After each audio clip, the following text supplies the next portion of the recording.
Eh bien bonjour à tous, c'est Zimbabwe et aujourd'hui on se retrouve pour le 18 juin. Bon évidemment 18 juin voilà, anniversaire de l'appel du 18 juin du général de Gaulle évidemment à la radio de Londres, à la BBC. Donc évidemment voilà, tous les Français, la France a perdu une bataille mais la France n'a pas perdu la guerre. Ah attendez, on me dit dans l'oreillette que ça n'est absolument pas l'appel du 18 juin. Et ouais, en fait ce papier là, cette plaquette qui est dans toutes les mairies de France, en réalité c'est absolument pas le 18 juin, c'est un appel du 5 août. Alors que pourtant, elle est surnommée la plaquette du 18 juin. Ouais, en vrai, l'appel du 18 juin, c'est un truc, voilà, les chefs qui depuis de nombreuses années et tout. Et en fait, l'appel du 18 juin, il a pas été écouté par beaucoup de monde, hein. Déjà, vraiment, c'est un petit truc. Déjà, l'appel du 22 juin, l'appel du 18 juin n'a jamais été enregistré. Celui qui a été enregistré, c'est l'appel du 22 juin. Et bah, en plus, celui du 18 juin, au début, personne l'écoutait. Donc, vraiment, faut faire très attention à pas faire de différence. Mais celui que tout le monde connaît, c'est voilà, la France a perdu une bataille, mais la France n'a pas perdu la guerre. Et ça, c'est une affiche du 5 août, donc de la résistance, mais quelques mois après. Donc voilà, pas d'amalgame entre 18 juin, 22 juin et 5 août.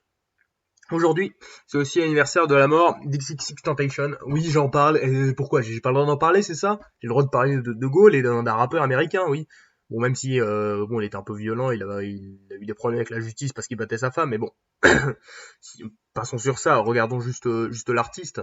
Bon, il est surtout connu en fait pour s'être fait tuer voilà l'année dernière, voilà une affaire un peu macabre, enfin il s'est fait assassiner, un truc horrible. Et la principale conséquence, c'est qu'au lendemain de sa mort, les classements de Spotify, bah vraiment ça a fait il a battu un record en fait de sa chanson, voilà, qui a été écoutée plus de 10 millions de fois.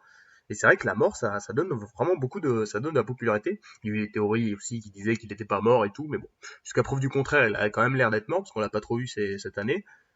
Mais donc, ouais, en fait, ça nous prouve que la mort, c'est vraiment un moyen de devenir hyper connu, hein. On peut prendre par exemple des rappeurs comme Tupac, par exemple. Est-ce que Tupac serait aussi connu qu'aujourd'hui s'il n'était pas mort? C'est une bonne question, hein. Donc voilà, XXXTentacion, un homme qui rentre dans la légende par son talent ou parce qu'il est mort? Bonne question. Aujourd'hui, c'est aussi l'anniversaire d'une guerre qui est pas trop connue en France, la guerre anglo-américaine de 1812. Ouais, parce qu'en fait, dès qu'on dit 1812 et guerre, bah évidemment, c'est la campagne de Russie, c'est Napoléon, c'est tout ça. Mais en fait, on se remet dans le contexte, donc voilà, les Royaumes-Unis n'arrêtent pas de déverser de l'argent depuis 20 ans pour défoncer les Français, mais ils n'y arrivent pas. Et donc, d'un coup, les Américains, ils décident d'attaquer le Canada, qui est encore anglais, parce que il y a des tribus anglophones, il y a des tribus qu'on pourrait considérer américanophiles, donc, hop, ils en profitent et ils attaquent. Du coup, le Royaume-Uni, bah, tout de suite, bah, il résiste, quoi. Et donc, on a plusieurs batailles, dont, en fait, ça se termine par la bataille de la Nouvelle-Orléans, avec un célèbre commandant du nom d'Andrew Jackson, qui est devenu ensuite président des États-Unis, voilà, pendant 4 ans. Donc un homme quand même plutôt de qualité, même s'il y a des polémiques, parce qu'après il a mis des Indiens enfin, il a mis des Indiens, des mouvements de foule, il les a enfermés, mais enfin des trucs un peu horribles. Mais pour cette bataille, il a bien géré. Et en fait, il a été aidé d'un Français du nom de Jean Lafitte. Donc Jean Lafitte, vraiment un mec hyper célèbre et tout. Il y a plein de légendes sur lui parce qu'en fait, on sait pas trop déjà quand il est né, quand il est mort, on sait pas du tout.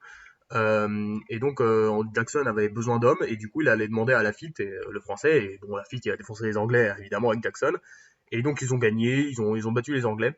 Après cette bataille a aussi été très orchestrée, bah elle a été très félicitée et tout, et il y a quand même une légende sur cette bataille en fait grâce au lobby qui était avec les États-Unis et Andrew Jackson, alors que cette bataille n'était pas forcément si ouf que ça, mais vraiment ça a été une bataille très importante de l'histoire des États-Unis. Et du coup, bon après en issue ça a été indécis quoi, hein, et au final il s'est rien passé, mais c'est quand même une guerre plutôt intéressante à connaître et surtout la bataille de la Nouvelle-Orléans avec Andrew Jackson et Jean Lafitte. Donc voici les 3 éléments que je vous donne. On a déjà ça, on a la mort d'XXXTentacion et l'appel du 18 juin du général de Gaulle. C'était Zimbabwe, merci d'avoir regardé, bisous.